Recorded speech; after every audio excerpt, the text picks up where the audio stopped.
To introduce the themes of this afternoon's 4 discussions. The C40 Cities Climate Leadership Group was founded in 2005 as an organization created by cities for cities. C40 advances the climate action agendas of the world's megacities in order to achieve meaningful reductions of greenhouse gas emissions and climate risk.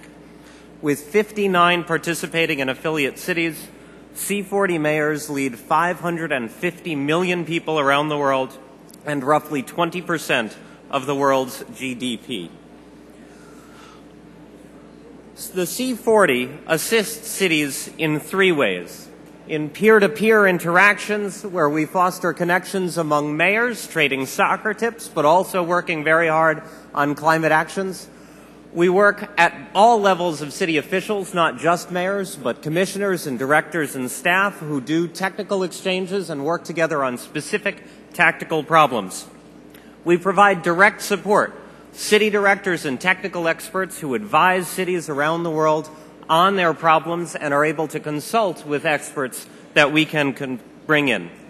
And research about what cities are doing, because cities need to know what each other are working on so they can find the practices, the examples, and the models that they need.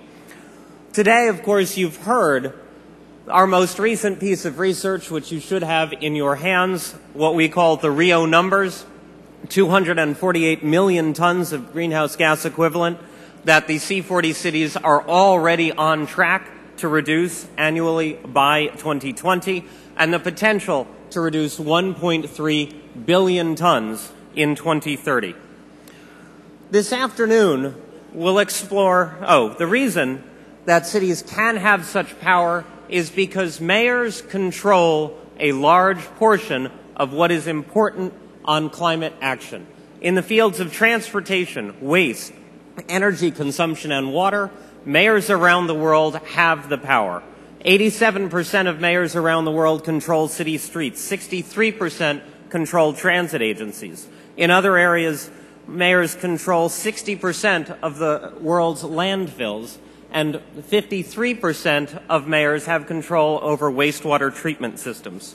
This gives them great power, and this is, of course, the theme for the first of our 4 panels. First, we'll talk about governance and frameworks. How and why are cities able to make such great progress? Why are they outpacing national governments and the treaty process by such a degree? And what can national and international frameworks do to help cities get their job done? Then we'll talk about green growth and poverty eradication. According to a recent C40 CDP survey, more cities see economic opportunities in tackling climate change than economic risks. That's important. And the questions we'll be looking at are: how are cities already seeing the economic benefits of their work on climate? What more can be done? And what help do they need? Then we'll move to adaptation and climate resilience. Mayors are on the front lines of dealing with climate change. Climate change will threaten city infrastructures, require enhanced emergency response, and threaten public health, an area traditionally the responsibility of mayors. 75% of C40 cities report that they already have plans for dealing with climate adaptation.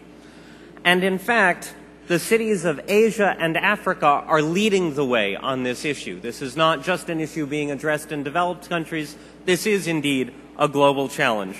And we'll ask our mayors, why is it that city governments are on the front lines? What is it that they are doing? And in fact, why are they moving ahead of their national governments? And what help do they need? And then finally, we'll close the day with a discussion of cooperation. Cities are already working together. At C40, at ICLEI, at Metropolis, at UCLG. In many ways, cities have taken the lead on working directly with each other without regard to national boundaries. And we'll explore how those different organizations, how those different types of cooperation work together and complement each other. And now, to moderate our first panel, I'd like to introduce Paulo Cabral of BBC Brazil.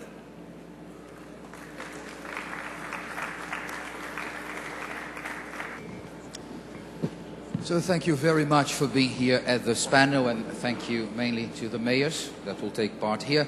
Not they really need introductions, but I will briefly introduce them. So Mayor Bloomberg from New York since 2001, chairing the C40 since 2010, and he also finds time to run his small business, which you may have heard of. Our host, Mayor Eduardo Paes, Mayor of Rio de Janeiro since 2008. Rio de Janeiro that remains the marvelous city, despite efforts over decades to try and spoil it. Now Mr. Paes has committed to the renaissance of Rio de Janeiro, and from deep in my heart, I hope you will achieve it. We have also Mayor Park from Seoul, has been in the job for only 8 months, 3 other years to go, but has already showed his commitment with climate change, and sure much more is to come. And the Mayor of Johannesburg, Mr. Park Stau, who has done a lot of student politics and since 2000 working in Joburg municipality, and sure you have quite a lot of information to exchange with Mr. Paes as how to do a big international event in a sustainable way.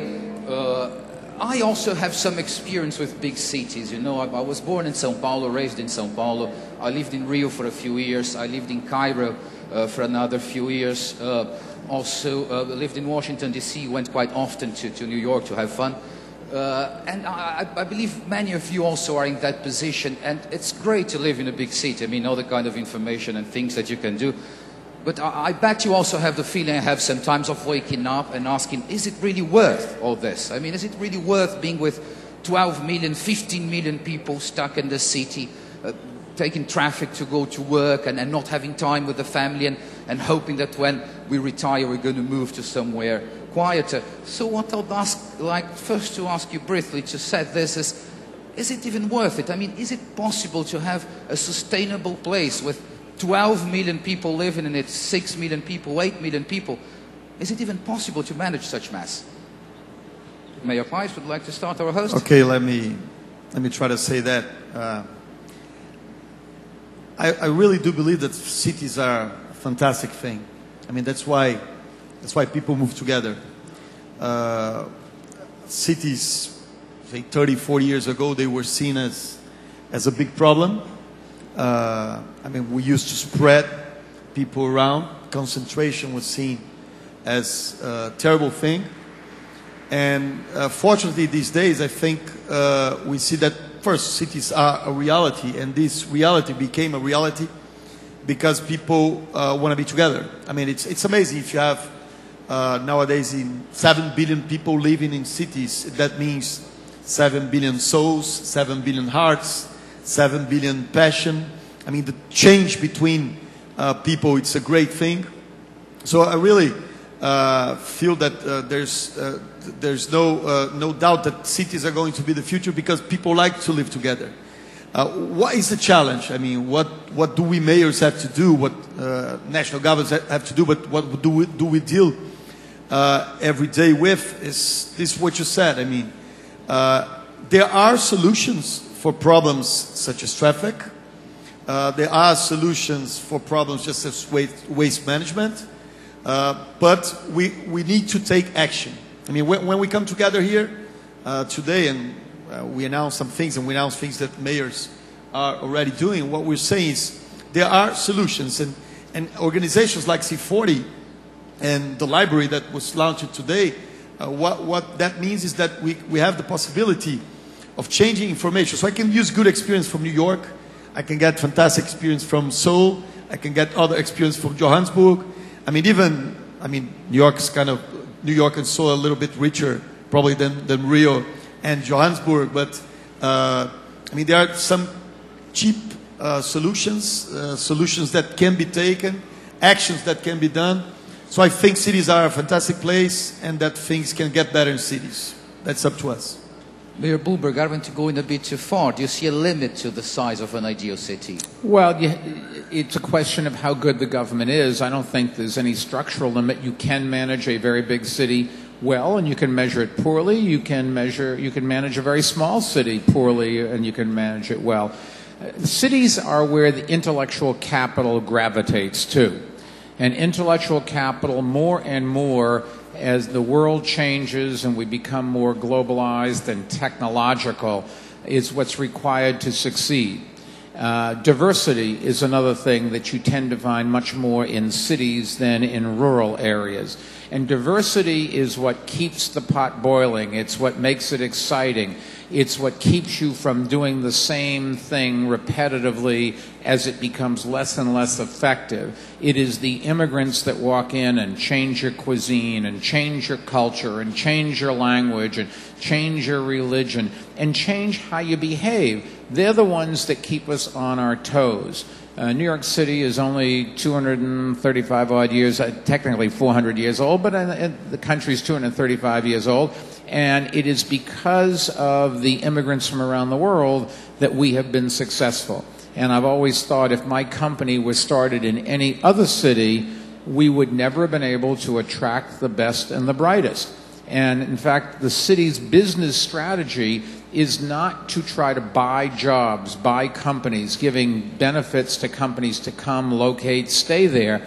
What we focus on is taking city money and improving the quality of life. Lower crime, better public education, cultural institutions, parks, those kinds of things.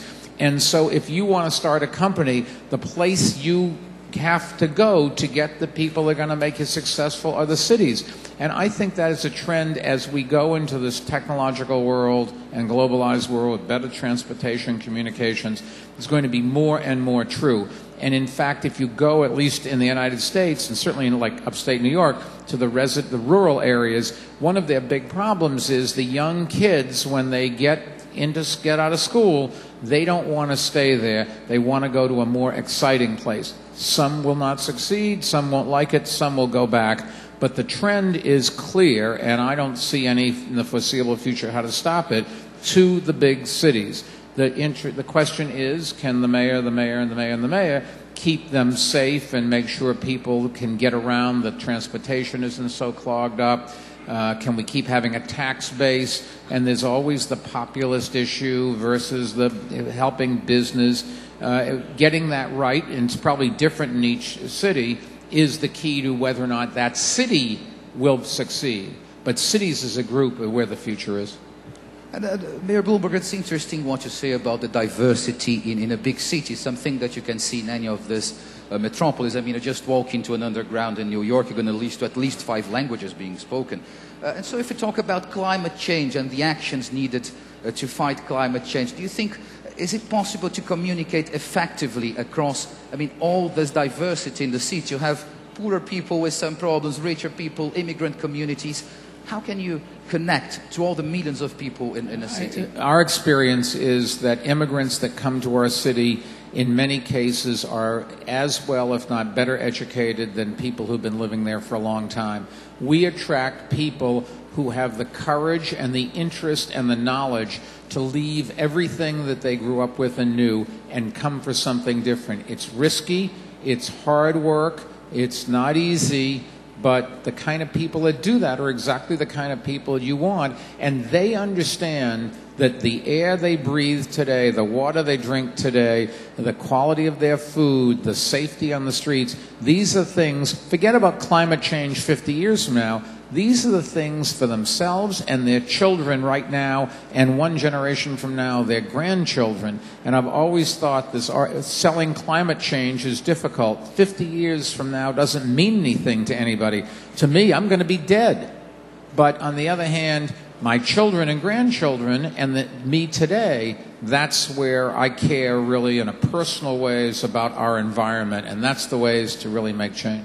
Thank you. Mayor Park, you have already committed to presenting real data on carbon emissions in SIL. Even though you've not been for long in your office, you've done some quite interesting things. How much help did you have from your central government to achieve this? And this is a question I'd like to put then to all mayors. How much help have you had from your national governments in this climate change actions, and as specifically as you can, what do you need? What do you want? Mayor Park? Yeah, actually, before my response, I would like to share our Korean traditional way of escaping from hot summer. Actually, I brought one,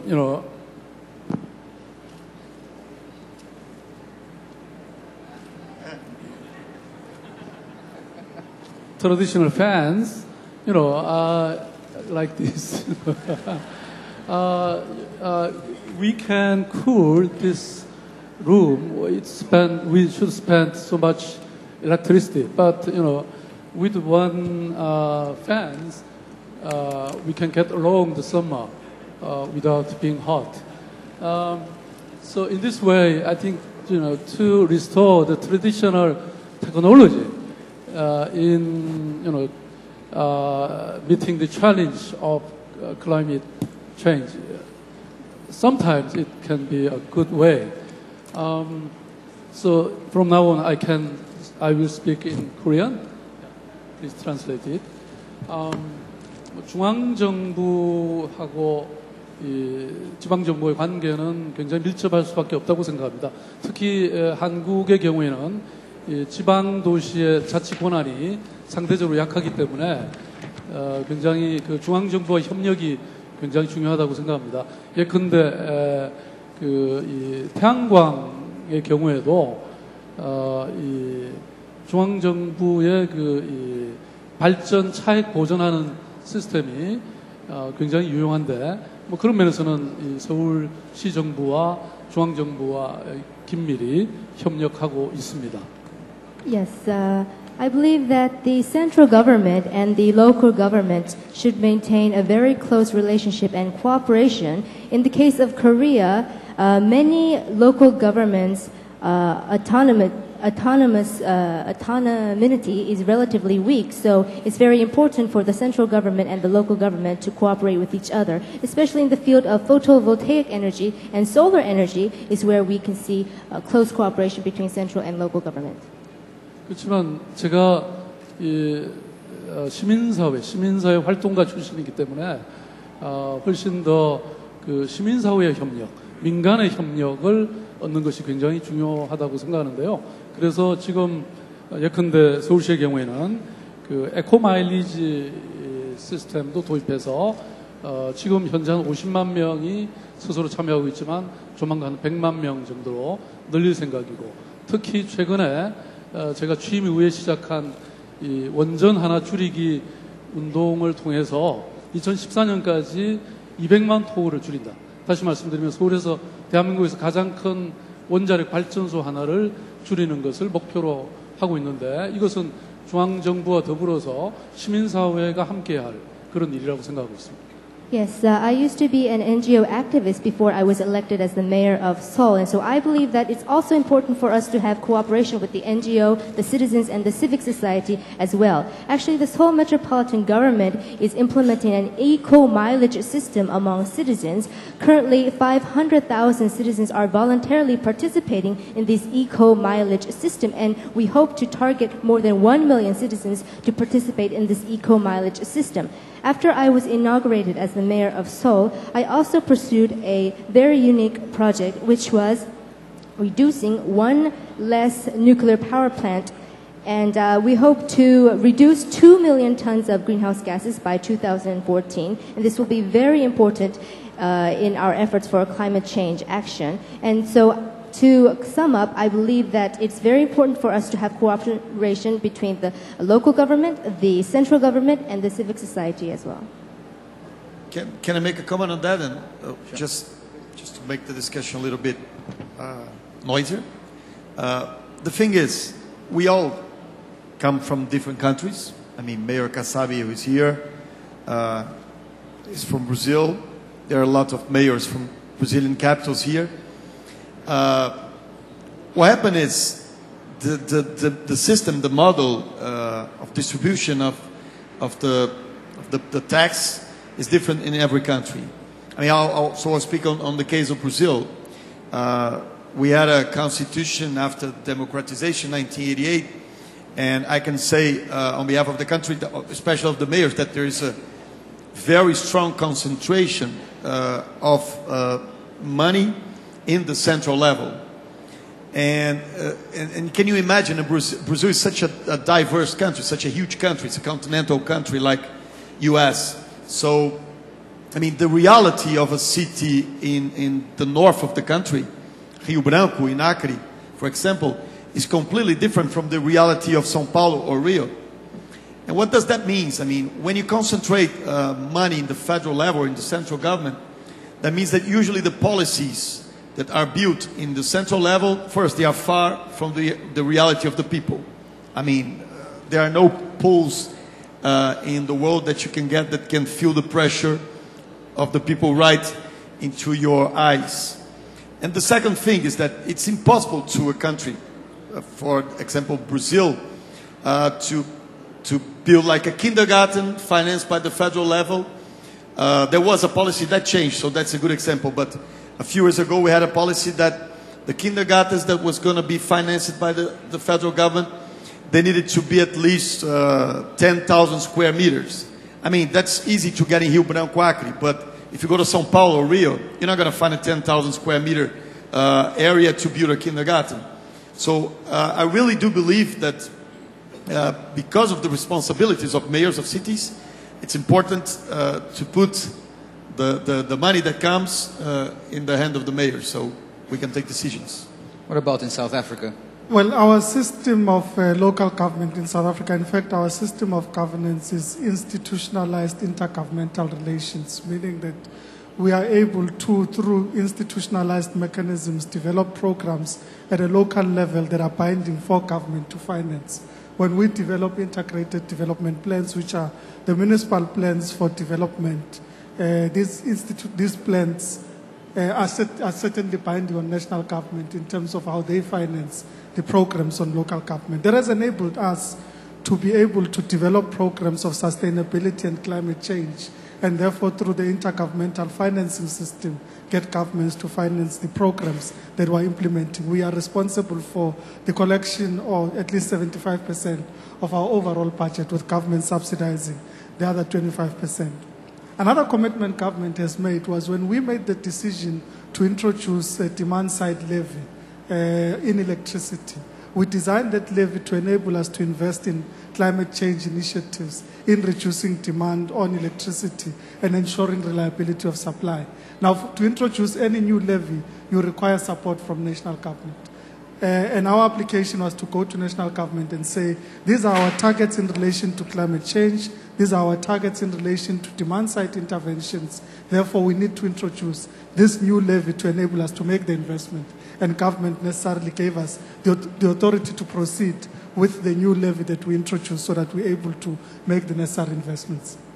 Actually, in terms of the relation with the central government, the local government have more favorable condition to have more innovations of technology or social experiment, because we are in charge of implementation of many agreements or guidelines set by the central government.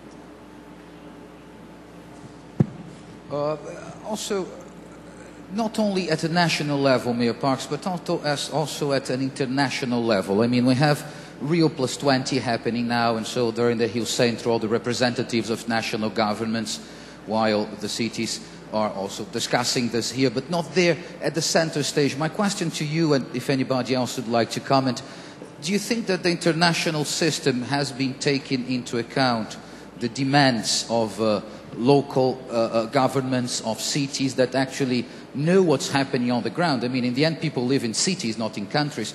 Do you feel represented in these international discussions, Mayor Parks? I believe that it is a critical gap that local government is not included in the discussions about reaching an agreement on the implementation of climate change initiatives. Certainly not only on the basis of what we've demonstrated as local government, but on the basis of the responsibilities we have.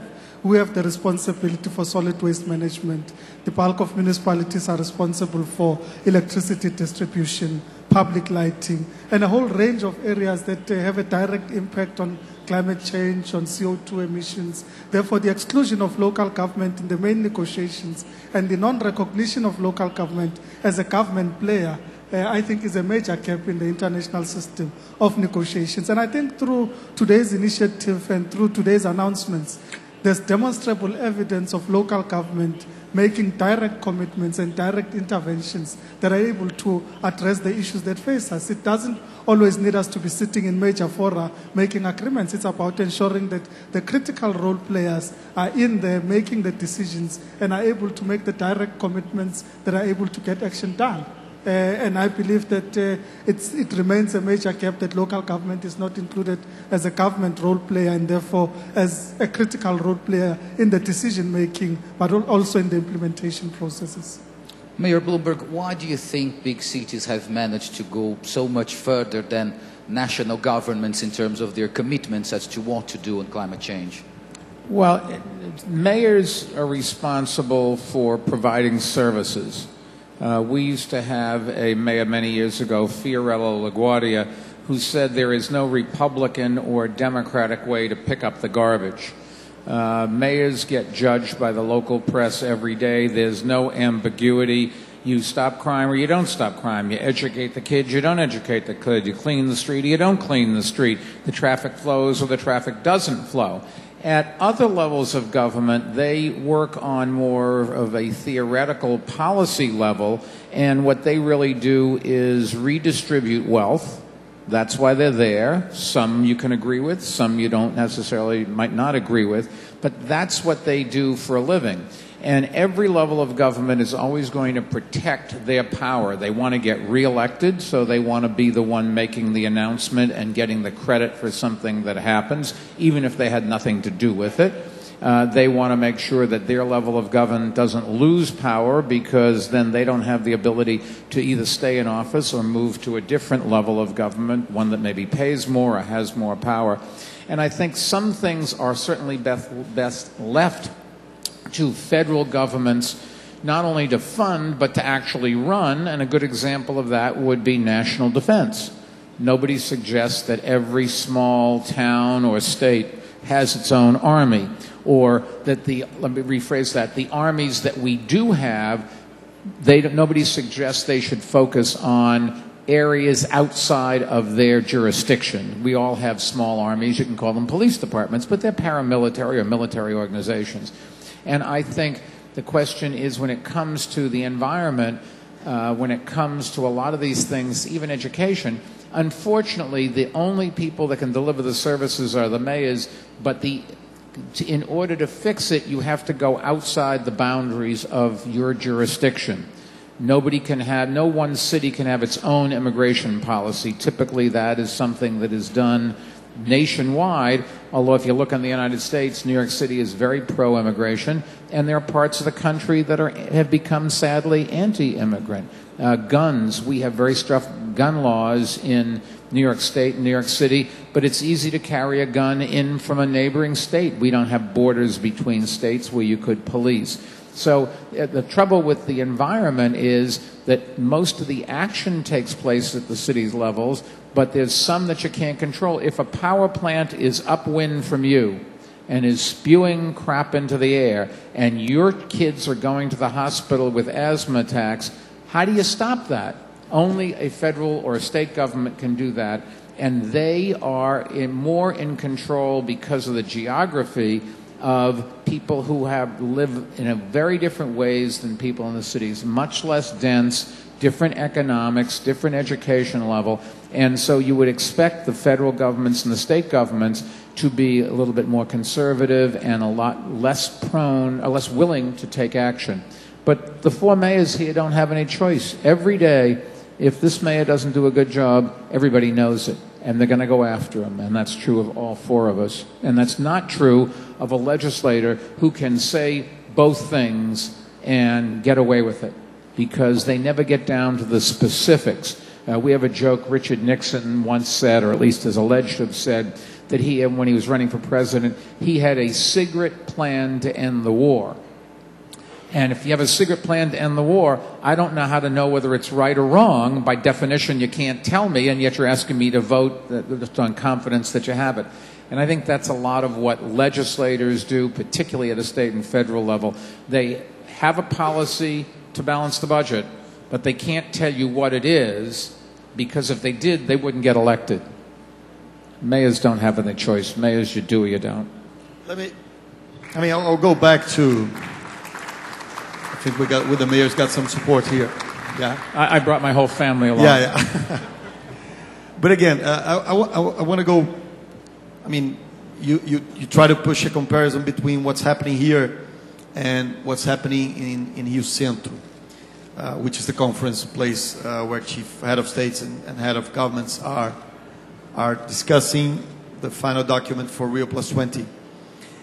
Again, I think it would not be fair for us just to say, okay, this institutional framework that the national levels or the federal levels, the central governments built to run themselves, it's an institutional framework that's easy to get answers.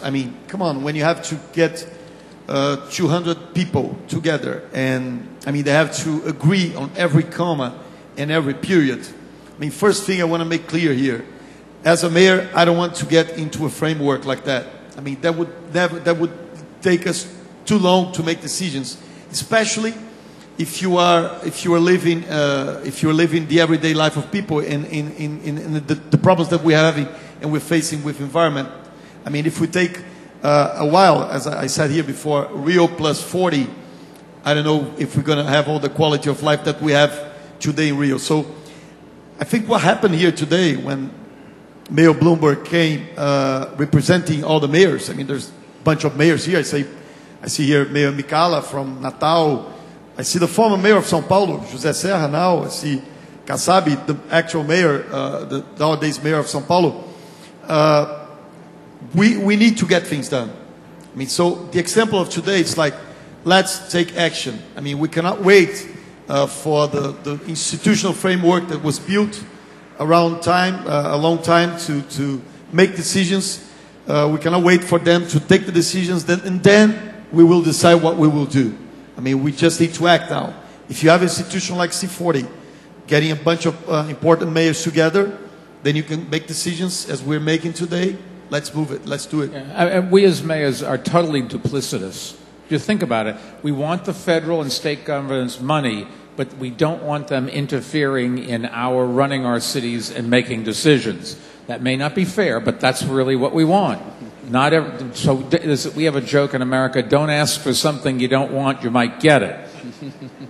All the help from down the road, I'm not sure it's going to be that helpful. I think the important policies is not coming from the central government always. If we have very successful model or the case from the local government, it can be, the agenda of the central government. So, for example, as I mentioned, we have developed a good performance of eco mileage system, which is inviting the every citizens to participate in, the eco, behavior of all their everyday lives. So it was expanding to other local cities, and then finally, it's becoming the agenda of central government. So if we try hard and to implement many things, I think it can be good policies by central government, or sometimes it's becoming law by parliament. So I really would like to emphasize it point. Thank you, sir. As we were talking a little bit before in the green room, just said that actually, managing a city has much more to do with management than with ideology in terms of politics. I even heard a phrase that, collecting garbage is not Republican or Democrat, it's just collecting garbage.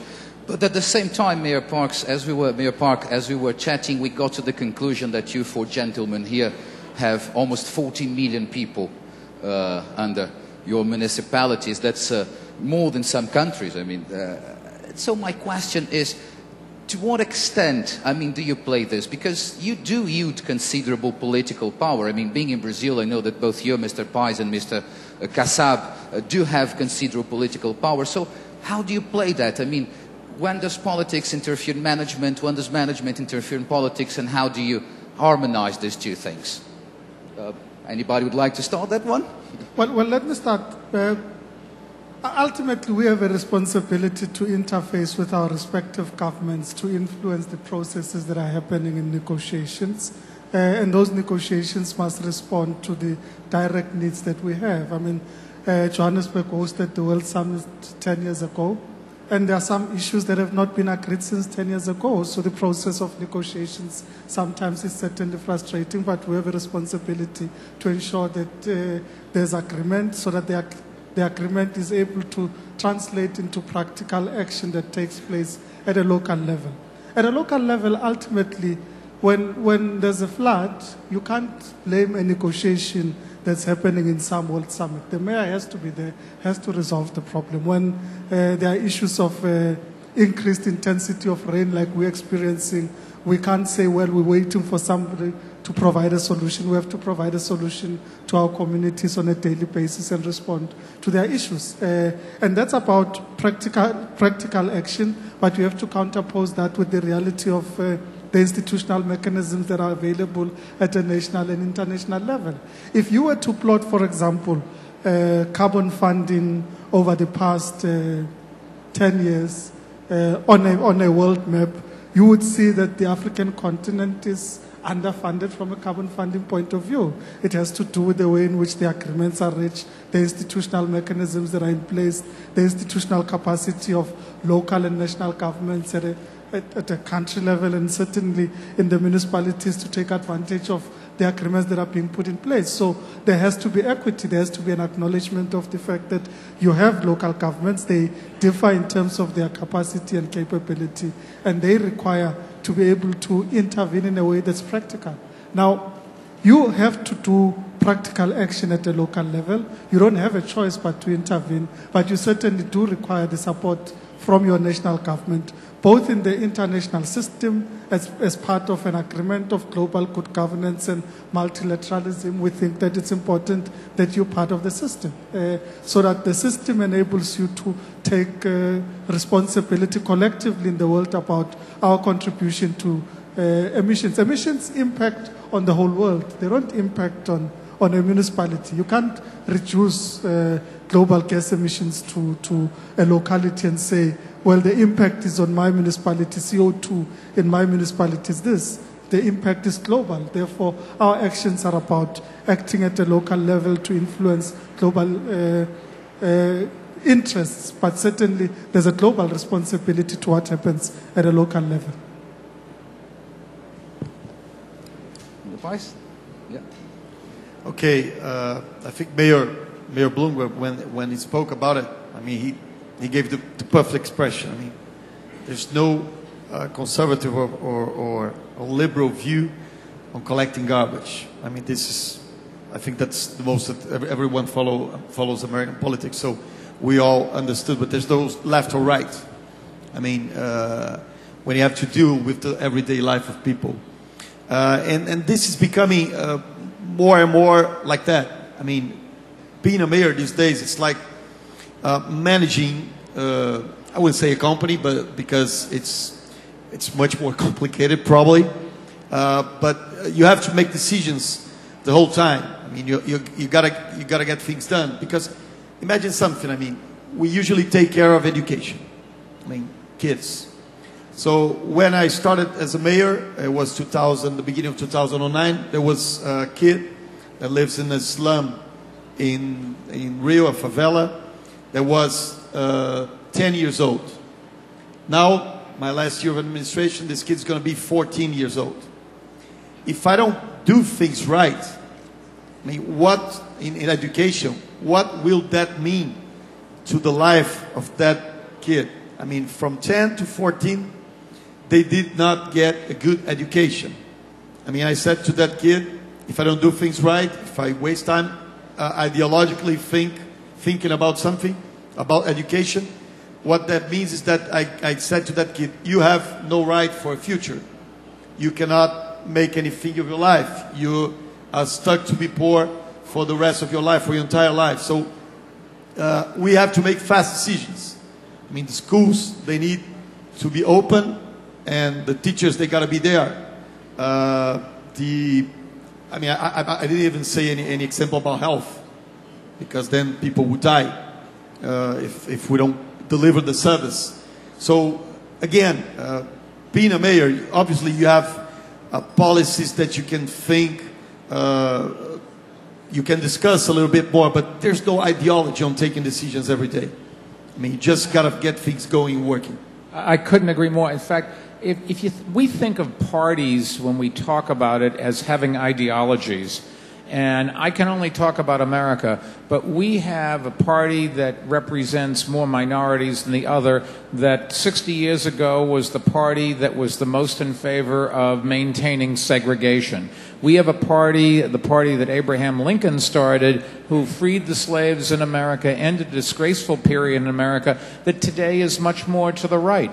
Don't think that parties have ideology. Parties are about keeping their constituents elected, their members. And if the public that votes for them changes their views, history shows they evolve, is what they would say. I would argue they just change to wherever the votes are to keep their party in power.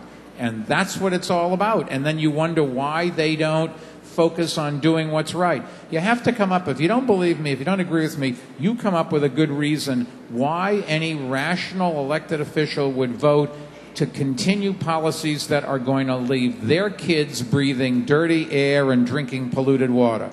While you explain to me how any elected official could vote to keep schools poor, to stop the progress that we know how to do to improve schools. Why do they do that? In America, they vote to keep guns in the hands of criminals and kids. Why do they do that? And it is because the forces that get them reelected want those things, and they are very responsive to it. I'm not saying there aren't plenty of elected officials from the top to the bottom that aren't principled and do things for what's right. But on balance, the vast majority of parties, at least in America, I can't speak for any place else, are all about keeping their party in power, and they will change their ideology to whatever is necessary to do that. And that's one of the reasons why activists like mayors who don't have that luxury or that drive find it so difficult to deal with other levels of government. We're talking about one thing, and their eyes glaze over. They have no idea what we're talking about. They don't care what we're talking about. It has nothing to do with their world. They want to know what's in it to keep their party in power, and we want to know what's in it to clean the air. And you're just talking right by each other all the time. And this has gone on forever, and it's probably true around the world. Yeah. Actually, climate change and its challenge of human beings now is really urgent job for every human being. And so it's beyond the party politics. And it's, day by day it's becoming, universal language for everybody.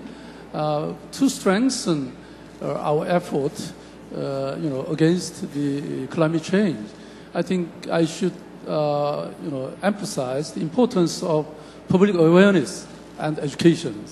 So, in that sense, I am really taking advantage of social media.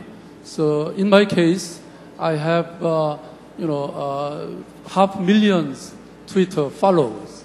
So, through that Twitter or Facebook, I think we can, ask the ordinary citizens to participate in our policy-making process. So, as C40, I think this kind of public awareness and education should be adopted one of important agendas in future. Yes, sir. And I suppose, the issue in the context of, let's say in the South African context, but certainly in the context of many African countries, if not most African countries, is the reality of having to deal with levels of underdevelopment. In South Africa, we have the stubborn challenge of dealing with unemployment, poverty, and inequality. That continues to define our society, and therefore that is primarily the ideology we need to drive. It's about development, it's about dealing with the practical problems of food insecurity, of diseases that you could manage that necessarily in the developed world are managed, but you they present themselves as intractable problems that we have in the developing countries. Therefore, the issues of addressing climate change in the context of an African country, certainly for us as an African city, has to be balanced with the reality of poverty and underdevelopment. It is about finding practical solutions that say, yes, we have to deal with the challenges of climate, and they have to be dealt with within the context of dealing with poverty and underdevelopment. And therefore, the solutions we have found, the solutions we are working on are solutions that say, how do you look at landfills, not just from a landfill to gas, landfill to energy, but it's about using waste as a mechanism of addressing food insecurity. It's about marrying programs of food insecurity with waste management. And the emphasis, therefore, is about preventing waste from getting to the landfill by reducing the requirement for waste to get into the landfill through recycling, renewing, and reusing. But those programs are directly linked to a food security program. It's about saying, let people bring the waste to the municipality so that we can give them food vouchers, because that's a practical problem that people deal with on a daily basis. It's the reality of people sleeping at night without food, and that is a real problem that we have to confront. And that problem we certainly can't confront as the developing world alone. You need the institutional mechanisms that support the development of developing countries, and therefore solutions that are comprehensive to dealing with the world problems and localized problems that people experience on a daily basis. Thank you very much. We're heading to the final minutes of our panel, so I'd just like to put another question to all of you, trying to look into the future, the far future, let's say 20, 30 years, if we have a Rio plus 40 here, Mayor Pais. How do you foresee the cities you will be living in, not managing necessarily, but I mean, how would you like this place to be in 20 years for you and your children, Mayor Pais? Well, I would say that Rio, I mean, I think all cities, I was going to speak on behalf of Rio, but I got to be responsible here, speak on behalf of the cities. But again, there's no way back. I mean, people are going to get together in cities. So what do we need to do so that these places that, as Mayor Bloomberg said, get together so many passion, talents, and in the society that we live today, this is so important, knowledge and diversity get together. So the challenge that we mayors and the world has with the cities, how can we build these places to be more livable, more and more livable? How can you get good transportation? How can you get good air quality? How can you get people not to be stuck in traffic, you know, forever? How can you get them to be more with no prejudice, to live with difference in a easier way than what we do in many places today? So this is the big challenge. I mean, I think all the cities that are represented here, and other cities too, but I think our cities are being built pretty much like that. But there are so many challenges ahead of us. There's so much to be done, and there are so great solutions. I mean, so I do believe that cities are the future, and they can be more livable than they are today. Thank you, sir. Would you like to comment? The city of Johannesburg has developed a long-term strategy, Joburg 2040. Our vision is to create our city into a livable, sustainable and resilient city. Livable in the context of saying that we're projecting that by 2040 the population of Johannesburg will double. We need to ensure that you're able to accommodate all the people that come into your city, and they're able to experience and engage with the amenity that an urban city provides, from a social inclusion, social cohesion point of view, but also from the point of view of living healthy, happier lives. Resilience in our ability to deal with the challenges of climate change, but also dealing with black swan events, the impact of a recession, impact of other black swan events that might present themselves as we go on. Sustainable being about a commitment to ensure that we're able to manage our resources in a sustainable way that takes into account the needs for future generations, that are also able to ensure that we are able to provide the people of Johannesburg with reliable municipal services that meet their daily needs, and that those are done in a manner that's sustainable for current generations, but also for future generations. Thank you, sir. I think we can have full picture in long perspective, but at the same time, we can have a strategic approach. I mean, we can have interim aims. So in that sense, that is the reason why we Seoul have set the the project of one least nuclear power plant. I mean, within 2014. So it's a relatively narrow period, but still, I think we need to be a more step-by-step approach to attain the final goals. So sometimes I think it's very wise to make access like that. Final comment, at Rio plus 40, I will be 90 years old and won't be invited to come. So I'm not sure why I should even say what I think is going to happen. The thing that nobody's talked about, and I thought the three mayors laid it out very well, but the real question is who is going to pay for all of this? If you look at our ability to educate our people and the increase in automation and globalization, it's just not clear to me how there's going to be a tax base every place to take care of everybody and do all the things that we want. And the world is improving its education system, but nowhere's near as rapidly as the demands of industry or the competition between cities and countries with free flow of information and great transportation. And in New York City, for example, we have made dramatic improvements in our education system, much more than any other big city in America. But we still are falling behind not just the needs of our society, but the competitive world. New York City used to be in the top 5 or 10 in the world in science and math and reading and writing and all of those kinds of things. And today we're lucky if we're in the top 50. And that's even with all of the improvements. And as the repetitive jobs get automated and as competition moves business to wherever there happens to be a particular skill, these cities are going to be more and more in competition to make sure that the entrepreneurs and the skill sets and the companies that really need those skills and the people who can provide them are in their cities. And I don't know how that works in terms of getting cities to work together. We all have the same problems, but as the resources needed, namely an educated workforce, become scarcer, unless we fix education, that's the only ways out, it is going to be more competition. Thank you very much. And so we end our panel discussion here, which was extremely interesting. Thank you very much. And as we have noticed a few times, people live in cities, so we'll be watching you. Thank you very much.